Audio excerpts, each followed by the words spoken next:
My wish came true when I finally got to sail on the Disney Wish this summer.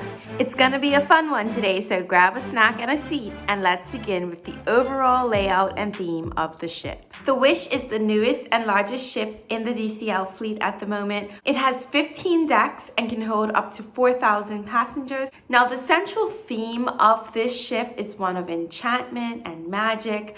In fact, Cinderella is the featured character on the Wish, and you can see her statue right in the grand atrium. From the moment that you step off the gangway, it feels regal and magical and princessy, and you'll actually see little parts of Cinderella's story sprinkled throughout the ship. Rapunzel is the stern character on the back of the Wish, on the aft. So I would say that the Wish is kind of like an homage to the princesses. Also, for the first time ever, Minnie is the captain of a ship. This is her first ship where she's the leading lady. She looks super cute in her captain outfit as well. Now for the layout of the Wish, and this is where controversy enters the chat, because loyal DCL fans I've seen written all over the blogs that a lot of people are not happy with the layout of the ship. For the Wish, you only have two sets of elevators.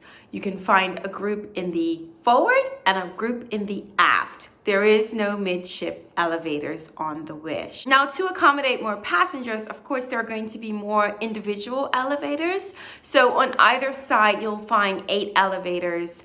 So it's 16 elevators in total. This means that you will have to walk a little bit longer to get an elevator. For me, that was okay, but for anyone who has mobility issues or they're just tired of walking, I can see why this might be annoying or be a problem. I will say that there are a few flights of stairs in the midship area. This helps to reduce crowds in high traffic areas such as the atrium, guest services, and gift shops. The main time when I had to wait for an elevator was, of course, on embarkation day, where everyone's just all over the place and trying to find their bearings, I guess. And right after a major gathering, so like a live action show, usually there would be a large crowd. But other than that, I just did not wait very long. Now, moving on to the stateroom situation, I'm not going to go into detail about this as I have done a video already with a complete room tour of our stateroom. It was a Deluxe Oceanview veranda, and it was wonderful. I mean, our specific room had a Cinderella themed, and yes, there are some differences in the stateroom on the Wish, but they're positive changes, and I think that most passengers would appreciate it. So if you want to see an in-depth tour, I'll link it down below and at the end of this video so you can go and check it out. Food. The food on the Wish. Hey guys, it's Michelle from the future, and I'm realizing that for this entire video, I am saying the wrong name for the buffet. It is Marceline Market. So every time that you hear me say Mercantile Market, cover your ears. I am realizing I was saying the wrong name. Back to the video. What was once called Cabanas is now Mercantile Market on the Wish. So you have your breakfast and it's open for lunch as well.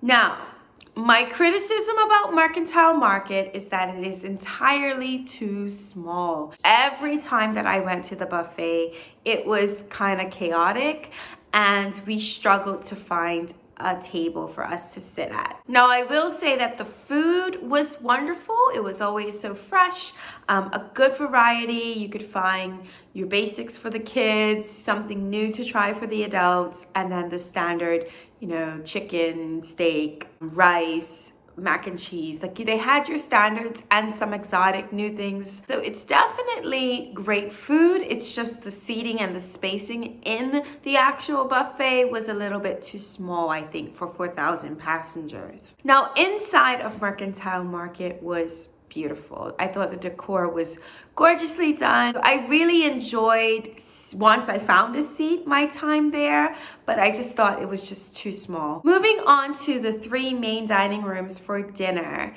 Disney Wish has introduced some new restaurants for main dining room. But for those who are not familiar, DCL does this rotational dining. So you'll go to one restaurant one night and the same servers, the same wait staff that you had, they're gonna follow you to each restaurant. restaurant. I really love this style of dining. I like that we got to know our server. We knew his name. He knew what I liked. He knew what the kids liked. And we really built a rapport, even though we were only there for 4 nights. 1923 was the first restaurant that we did, our first night. And this restaurant has a bit more elevated, classy vibe. It's, I guess, trying to take you back to that era in time. So you see a lot of photos of the original sketches of some of the cartoons that Walt Disney and Roy wanted to produce. So we saw sketches from Beauty and the Beast. I believe Cinderella was one of them, Snow White. I mean, the decor in there is absolutely beautiful. It's kind of like a walk in time in history. And I will say that I enjoyed my food very much at 1923. I had the lamb dish and it was superb. Now I will be making a video talking about everything that I ate on the Wish. So if you're not yet subscribed and you want to check out that video, make sure to do so because that'll be coming up soon. So overall, out of the 3 restaurants that I'm about to mention, 1923's food quality was my absolute favorite. I enjoyed their food the most. But in terms of entertainment value, we loved Arendelle, which is the second restaurant that we dined at. Arendelle is a Frozen themed restaurant. It has themes from Norway and just like that kind of Nordic, I guess, lifestyle.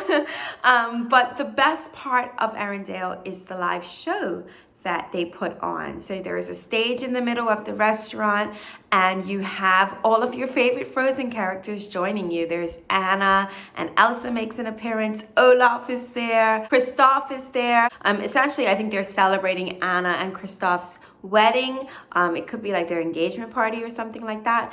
So yeah, there's some singers there and they are phenomenal. Live music. The violinist is like, I was like standing up cheering. It's a loud restaurant. They encourage you to sing Let It Go. And yeah, my kids loved it and so did we. The seating in this restaurant I know has been a big complaint. Some people do not get the best seating and you know, it's hard because it's one circular stage and the restaurant is huge. So you do run the potential of getting a seat where you can't see anything.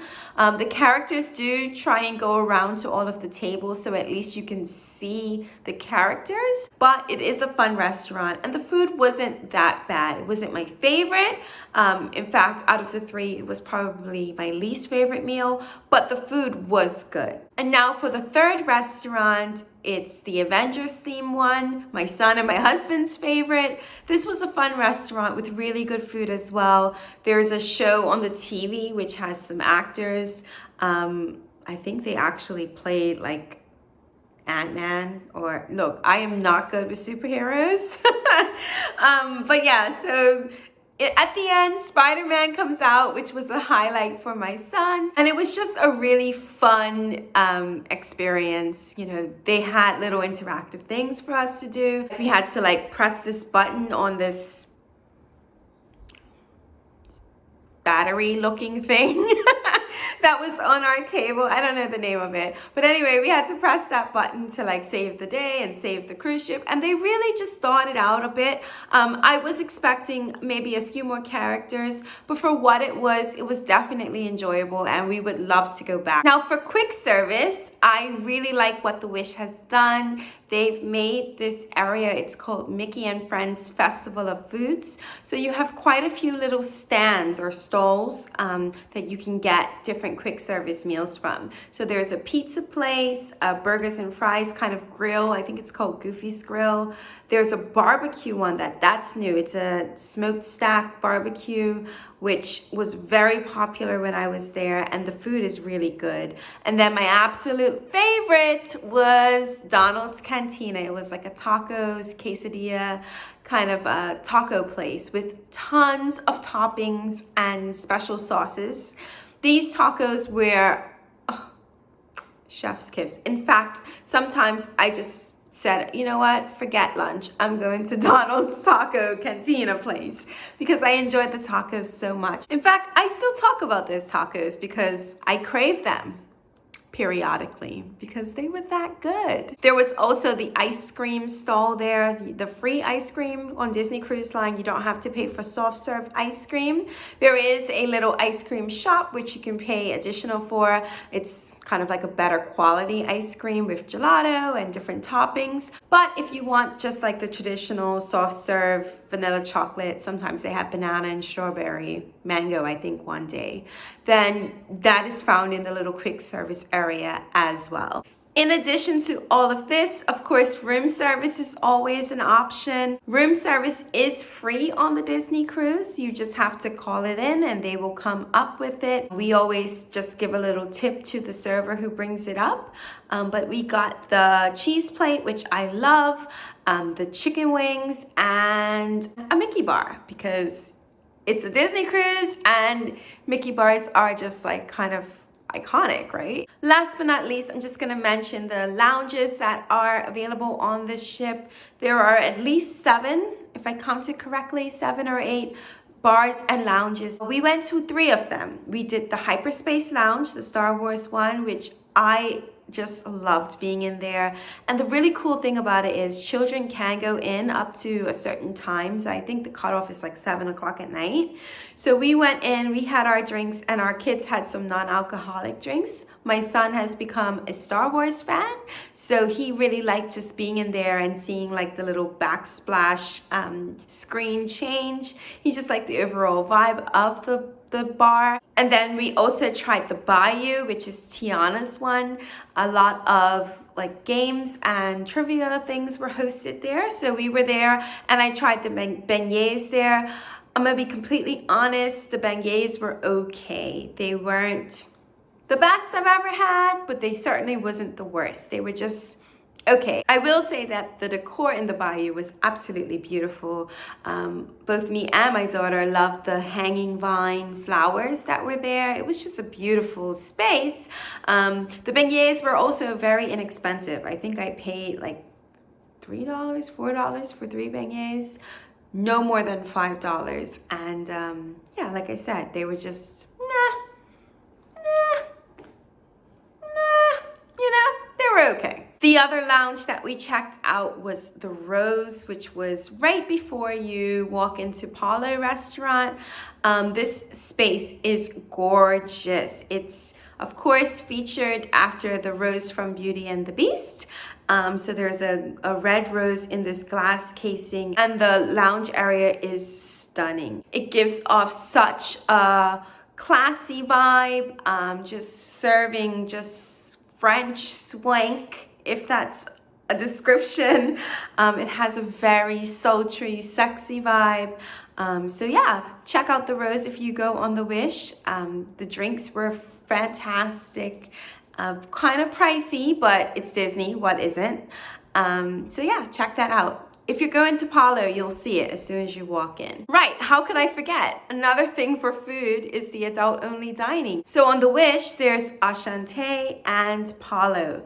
We did Palo brunch and Palo dinner because I wanted to compare the 2 experiences, and I actually did a video for that. So if you want to see my comparison and everything that I ate there, check out the video, link it down below, up in a card at the end of the video if you want to check it out. But as always, Palo never disappoints. The brunch was fabulous. I enjoyed the dinner. I do have a favorite of the 2, and I shared it in that video. Since I've become a fan of DCL, I've seen a few people ask, will I be bored on a Disney cruise ship? I'm an adult, will I be bored? The answer is absolutely not. So let's start with the Heroes Zone. Heroes Zone is kind of like a sports complex. It kind of replaced Goofy's sports deck that was on the Dream and the Fantasy. Now, it is indoors, which is a plus because if you have inclement weather, you have a place to go. The only thing is, it's not always open and it's not always used to play the sport that you want to play. In this case, it was used for the Incredibles course, which is a lot of fun. It's kind of like a blow-up obstacle course. So both of my kids tried it. You have to kind of like climb up some inflatable steps and go around some obstacles and swing through the swinging ropes or whatever. So yes, it's a lot of fun. The wait was quite long, so we only tried once. I personally enjoyed standing on the upper deck and watching the parents and the children compete against each other. The kids almost always won because honestly, like, I don't even know if I could get up that thing anymore. But yeah, so that is something that is available as a thing to do. Inside of that sports area, you'll also find some table tennis, so ping pong, there's air hockey. Having one basketball hoop for all of those passengers to me just did not make any sense. I wish that they had a hoop area, like at least 6 hoops perhaps. Another thing to do, of course, it's a Disney cruise, so you're gonna have tons of opportunities to meet the characters. Character meetings are all day, all throughout the ship. You just have to check your DCL Navigator app and you'll see where they are and what times. As a tip, okay, if it says meet Cinderella in the atrium at 3 o'clock, do not go down to meet her at 3. You're gonna wanna get in line at least 10 minutes before it starts because they do cut off the line once so many people have queued up. So get there 10 minutes before, even if you just send someone in your place if you don't wanna wait with the kids, because if not, you may risk the chance of being turned away. There are also fun dance parties throughout your sailing. Usually they're on at sea days. So in the Grand Hall, we went to several dance parties, which were actually like a lot of fun. Like Donald and Goofy have the best dance moves. They just break it all down for you, doing the Macarena. It's fun. And of course, it always ends in confetti, which the kids enjoy. You could also catch one of the many trivia games that they play. They have a fun like newlywed game or marriage family game. Trivia in terms of who knows Disney songs. We went to one of those ones. I thought I was a Disney fan and I knew a lot of music and the songs from Disney. I know none of those things. I got like 2 right out of 15. So I'm actually like been on Alexa, I've been like listening to classical Disney music because I'm getting ready for the next cruise where at least I'll know 5. They also have towel folding classes. So every night when you walk in after dinner, you'll find a different little character or animal towel folded on your bed. So they teach you how to do that if you wish. They also do bingo, which is really, really popular. These bingo card lines, I knew this from sailing on the Fantasy before, but I guess I forgot. I went to get in line to get a bingo card and it was wrapped around down the hall. People show out for bingo, okay? Because there's no casino on a Disney cruise, so this is like the closest you're gonna get to winning some money. So if you want a specific bingo card number, make sure you get in line early. Of course, I have to mention the live Broadway shows. These shows are phenomenal. The singing is great, the music is great, the acting, the props, the costumes. It's like watching a Broadway show.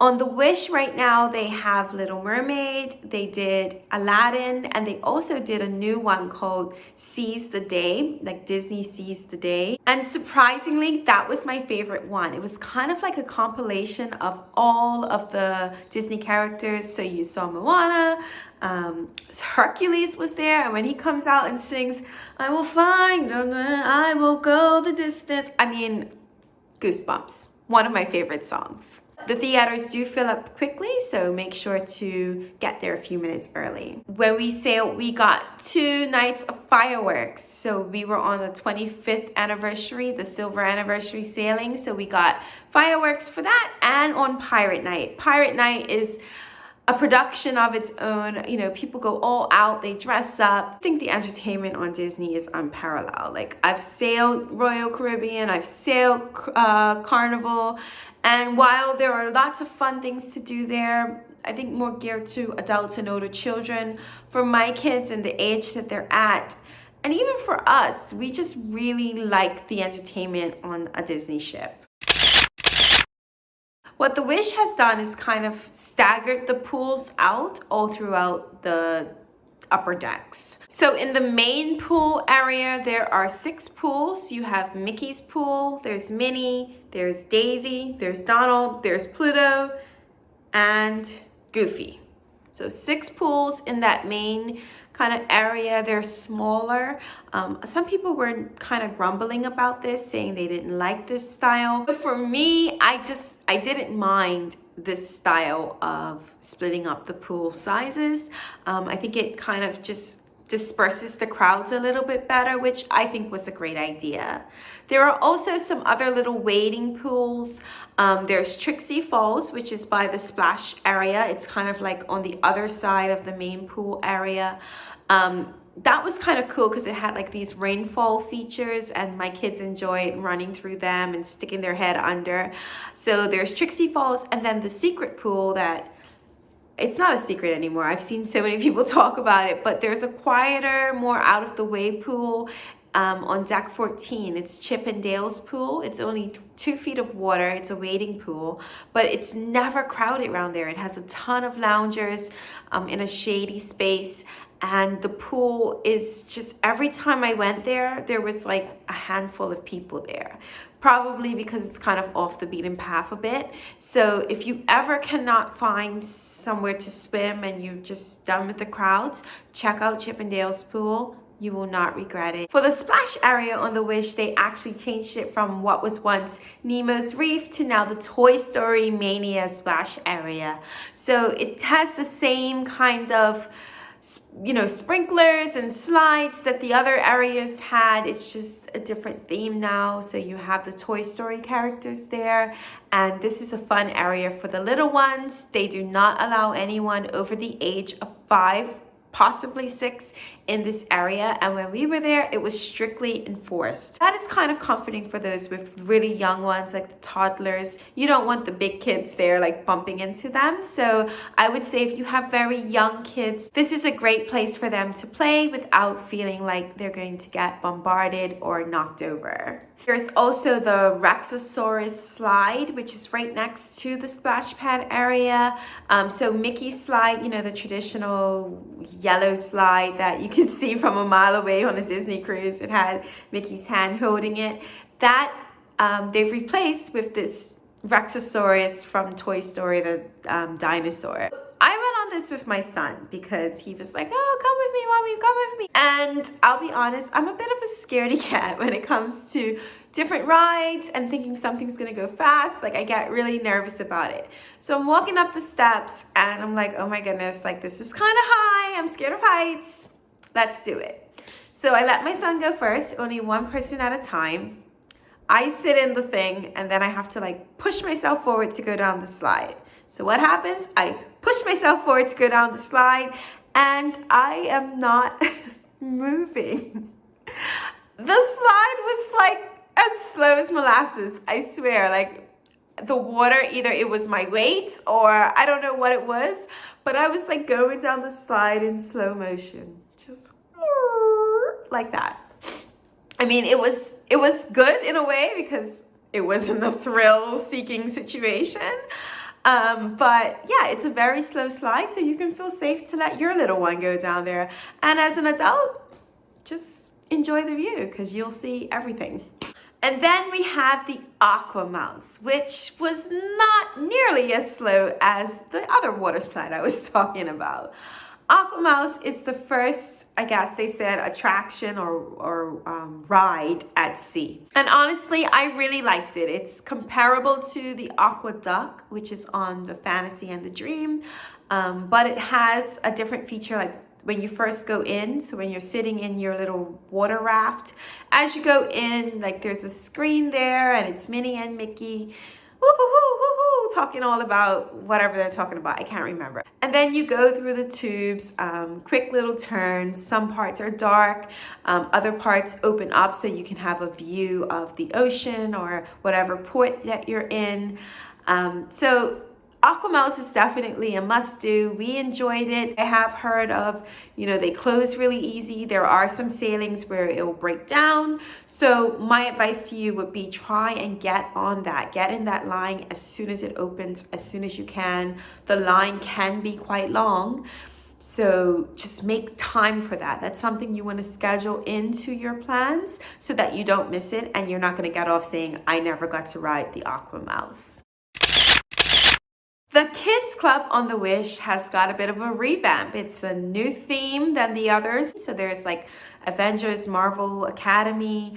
That area in there is super cool. We checked it out during an open house. And you can train to be an Avenger, like you can put your profile in and like really be a superhero essentially. So that was fun. My kids, every single time I tried to get my kids out of the kids club, they're like, why are you here? I had to drag them out. They never wanted to leave, which is a good sign as a parent because you know that they're enjoying it and it's fun. They also have an art studio area. My daughter was a big fan of that. I think it's Rapunzel's art studio. So they do a lot of arts and crafts there. Of course, throughout the entire time that they're open, they play games. They have different characters that come in and out that they can meet. Then, of course, one of the really cool new features about Kids Club on the Wish is the slide that you can get from deck 3, and it slides all the way right into the Kids Club on deck 2. So instead of waiting in the line to do your normal registration, you know, where you kind of scan them in, they can go one step up, one deck up and register there. And then they take a slide and they go right into the entrance where they wash their hands. Like if I was a kid growing up, I would love to do this. It really makes it like their special space. And they were excited to do this every time. So I found sometimes the line would be super long down on deck 2 because people are not only dropping off there, you have to pick up from deck 2. So if we just walk up the steps and slide down, they got in a lot faster. The Quiet Cove is the adult only section of the Disney Wish. All Disney cruises have this adult only area, but the one on the Wish is a bit different. In fact, it has become quite a talking point for a lot of people who do not like the layout of the Quiet Cove. Now, after seeing it for myself, I don't think it's nearly as bad as what I had read. I can see the complaint that most people have. They say it's too small, the area is too small. And I kind of disagree. I think the area is big enough. It's just that the pool area is quite small. It is an infinity pool, so it's overlooking the wake of the ship. And it's beautiful. That area is gorgeous. It's just that the infinity pool holds about, I would say about 10 to 12 people. And that's comfortably fitting. Anything more than that, and it's too crowded, right? So for all of those passengers on the ship, it's not big enough. And the other little pools on the side, they're not even pools. They're like foot washing stations, if you ask me. Like there are these benches that water runs down your back, and then you can put your foot in like a little pool of water, which I don't know why they put those there. I guess they're relaxing to some people. I just wish that they would have used those two little areas to add another pool. That way you would have had at least 3 pools so that more people can get in. But anyway, aside from that, I thought the area was beautiful. It's really like it wraps around the entire aft of the ship. So you have a lot of space. There's a lot of comfortable loungers and little round kind of cushion areas that you can sit and relax and read a book or sunbathe. So there's definitely a lot of space there to get away from the noise and the hustle and bustle of the ship. But if you plan on going swimming, I would just say go super early because that's the only time I went where it wasn't completely crowded. So, big question time. Was it worth the money? Now, sailing on the Wish is expensive. And I say that meaning it's more expensive than sailing on any other Disney cruise ship. So what I'm saying is you can get a 7-night sailing for less money than a 4-night sailing. The Wish is the new ship, so there is a surcharge. There's you know, you're paying more because you're on the newest and the greatest, right? So obviously a 4-night on the Dream or the Magic is going to be significantly less than a 4-night on the Wish. Having said that, I would still say it's worth the money. It's a different experience. The ships are similar but different, and I appreciated the difference. I know some people are like, nope, never again. I'm not saying that. I would certainly go on the Wish again. I definitely would. I enjoyed my time. I loved it. It was a luxurious experience that I want to experience again. But I have not been on all of the DCL ships. And honestly, I'm trying to get, what's it called, a Grand Slam or something? Like, I want to try all of them. So before I go back on the Wish, I definitely want to try the Magic and the Wonder, because I have not been on them yet. I will say that the Wish is a bit limited with the itinerary. So it only goes to Nassau and Castaway Cay. You can do a 3-night or a 4-night sailing, which isn't much time. I definitely prefer 7-night sailings. Even though being there for 4 nights, it wasn't the worst. I thought it was gonna fly by, and it didn't. We did get to see a lot of the ship, but I would always take the longer sailing, the 7-night. But having said that, the Treasure is doing 7-night sailing, so it will definitely be filling that void. So I'm excited to try the Treasure when it comes out. All right, guys, I hope you enjoyed the video today. It's a bit of a long one. I know I had a lot to share with you. I hope it was helpful. I hope it answered some questions that you might have had about the Wish. As always, comment down below with any questions, any comments, and I'll be sure to get back to you. And I'll see you in the next one. Bye, guys.